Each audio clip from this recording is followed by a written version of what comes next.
Hi everyone. Today we're talking about lesson 7, writing numbers through 999. And there are a few things that you need to know to write your numbers. The first thing is that the numbers 1 through 20 have their own specific number. Like, and it says in the book, we start at 0, 1, 2, 3, 4, 5, 6, 7, 8, 9, 10, 11, 12, 13, 14, 15, 16, 17, 18, 19, 20. They each have their own specific number. But once you get to 20, then we start doing what's called hyphenating. So from 21 to 99, we hyphenate, meaning we say 20-1. We hyphenate, I need to say, except for those numbers like 20, 30, 40, 50, 60, 70, 80, 90 that have a 0 with them. So let's do a little bit of practicing hyphenating and writing our numbers. The first number that we have is 21. And so we first write 20, and then we take a hyphen, 1.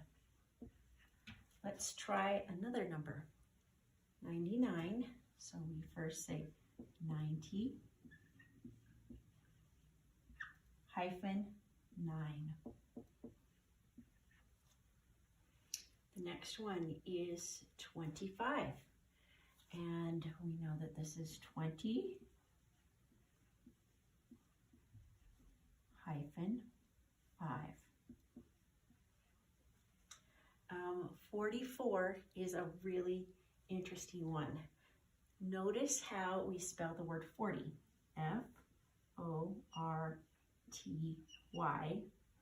And then we hyphen and we write the number 4, which is F-O-U-R. So, I don't know, English language, it is so crazy.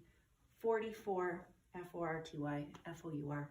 Just be glad that you're learning English right now while you're young.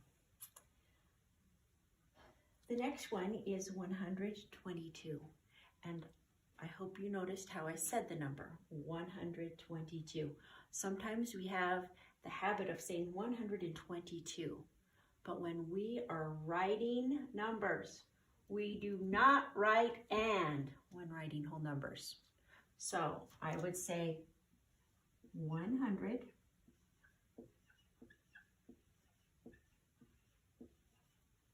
and 120 hyphen 2. So notice that I did not put an and. If I see an and in there, then I have to mark it as wrong. So I want you to get into the habit of when you're writing your numbers, we don't say and. Another example here is 313, and they want you to write it out.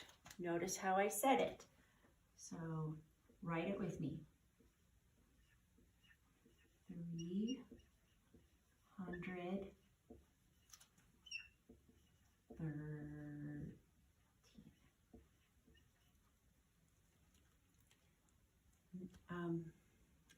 The other thing I need to add is I'm hoping that you are writing all of these things down in your notes. It will be really handy for you to be able to go back and look at anything in case you get stuck. So please make sure you're including all of this in your notes. This third part that I want us to talk about is determining value of numbers. They ask us, which is greater, 546 or 564?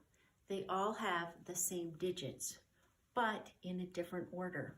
So when I'm comparing two digits, when I'm comparing two numbers, I first look at the biggest number. I start with these numbers.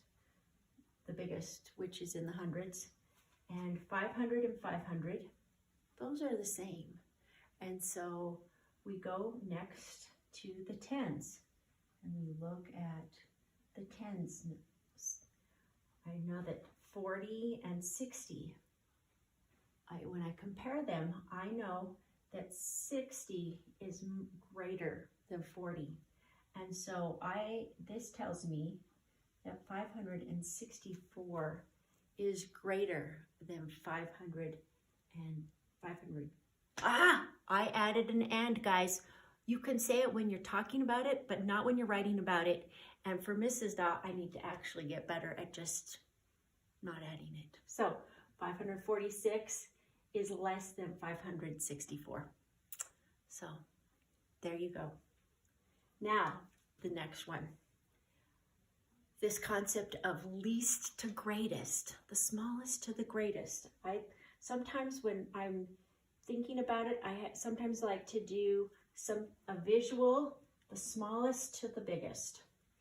And so they want us to take these numbers, 36, 250, 254, 105, and 90.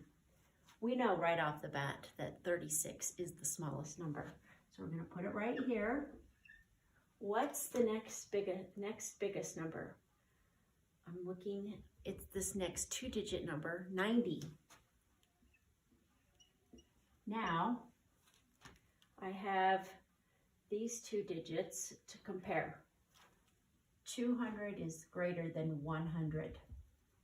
So I know that 105 will be our next digit. And then our final will be 254. I hope that you can see this, and I hope that you are writing this down. These things will be really helpful for you when you start up on the practice set and you do the homework. I will see you at the practice set here in just a minute.